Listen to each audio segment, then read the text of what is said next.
The city of Bhopal rests in central India. In 1984, it was a growing urban centre. On its outskirts stood a pesticide plant.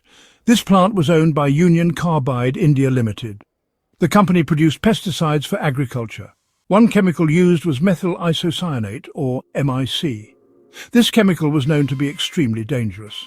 Safety measures at the plant were unfortunately lacking. The tragedy began late on December 2, 1984. It continued into the early hours of December 3rd. A large amount of water entered an MIC storage tank. This tank was designated E610. The water reacted with about 40 tons of MIC. This reaction caused a massive increase in temperature and pressure. Crucial safety systems designed to prevent leaks failed. A deadly cloud of toxic gas escaped the plant. The gas cloud stayed low to the ground. It spread silently through the sleeping city. The wind carried it towards densely populated areas. Many people lived in shantytowns near the factory. Panic erupted as people awoke to a nightmare. The scale of the disaster was not immediately clear. The morning of December 3rd, 1984, revealed a city in chaos. Thousands of people were desperately trying to flee. They ran with no clear direction, just away from the gas. The streets were filled with dying and distressed people. Symptoms were horrific: severe eye burns, respiratory failure, and vomiting. Many collapsed and died on the roads. The air itself felt poisonous and thick. Hospitals in Bhopal were completely overwhelmed. Doctors and medical staff had never faced such a crisis. They did not know what gas had leaked. They were unaware of its specific toxic effects. Crucially, there was no known antidote for MIC poisoning. Medical teams struggled to provide even basic relief. The sheer number of patients was staggering. The death toll rose rapidly in the immediate aftermath. Within the first few hours, hundreds were dead. By the end of 3 days, estimates suggested between 8,000 and 10,000 people had perished. The city had to deal with mass burials and cremations. The local government's response was initially slow and confused. The methyl isocyanate gas did more than just kill. It left a terrible legacy of suffering for survivors. Over 500,000 people were exposed to the toxic fumes. Many developed chronic and debilitating illnesses. Respiratory problems became widespread. Conditions like pulmonary fibrosis, a scarring of the lungs, afflicted thousands. Breathing itself became a constant struggle for many survivors. The long-term health consequences were diverse and severe. Many survivors suffered from persistent eye problems, including blindness. Neurological damage led to issues with memory, balance, and coordination. There was an increase in certain types of cancers.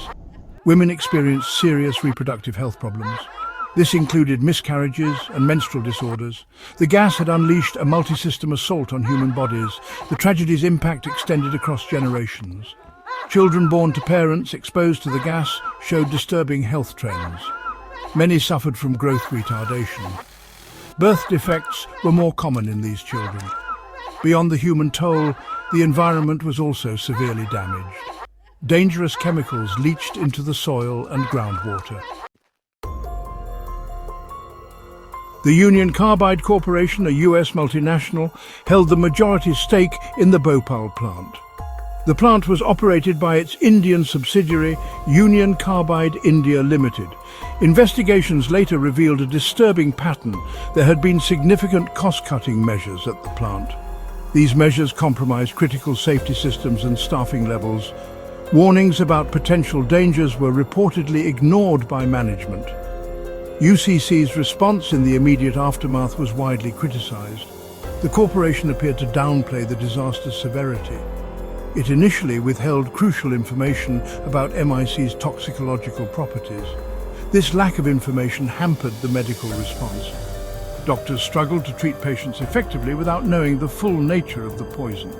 The quest for legal accountability began soon after. The Indian government filed a lawsuit against UCC in the United States. However, the case was eventually moved to Indian courts. UCC consistently tried to minimize its financial and legal liabilities. In 2001, Dow Chemical Company acquired Union Carbide Corporation. Dow Chemical then claimed it had no responsibility for Bhopal. For survivors, this was another instance of a powerful corporation evading justice. Section 5. A paltry sum. The 1989 settlement and its failings. In 1989, a final settlement was reached in the Bhopal case. The Indian government and Union Carbide Corporation agreed to an out-of-court deal. UCC agreed to pay $470 million in compensation. This settlement was reached without consulting the survivors. The victims, whose lives were shattered, had no say in this crucial decision. The $470 million amount was grossly inadequate. It was less than 15% of the sum initially sought by the Indian government. When divided among the hundreds of thousands of victims, it translated to a very small sum per person. For those who died, it was a pittance. For those with lifelong injuries, it barely covered medical expenses for a few years. The settlement did not account for long-term health needs or environmental cleanup. The distribution of this compensation was also fraught with problems. Thousands of legitimate claims were not even registered. Many families waited years to receive any money at all. The settlement became a symbol of corporate power, triumphing over human suffering. Section 6. The fight for justice, survivor activism and enduring struggles. Despite the settlement, the survivors of Bhopal refused to be silenced. They organized themselves into various activist groups. These groups became the voice of the victims. Their primary demands were clear: fair compensation, proper medical care and comprehensive rehabilitation. They also called for the cleanup of the contaminated plant site. The quest for justice became their life's mission. For 4 decades, these activists have waged a relentless campaign. They have organized countless protests, marches and demonstrations. They have pursued legal challenges in India and internationally. Their efforts have been crucial in keeping the memory of Bhopal alive. They ensured the world did not forget the victims or the corporate negligence. The activism of Bhopal survivors has achieved significant results. They have successfully raised global awareness about the disaster. They have put continuous pressure on the Indian government and the corporations involved.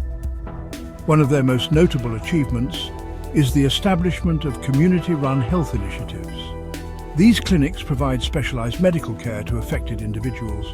The fight for justice for Bhopal is an enduring struggle. Voices from Bhopal, personal stories of loss and resilience. To understand Bhopal, we must listen to individual stories. These narratives humanize the tragedy. Consider Farhat Jahan. She was 5 months old during the gas leak. Her family suffered terribly. Her mother developed pulmonary fibrosis. One sister died from renal failure at 24. Farhat now helps other survivors. She collects health data for research.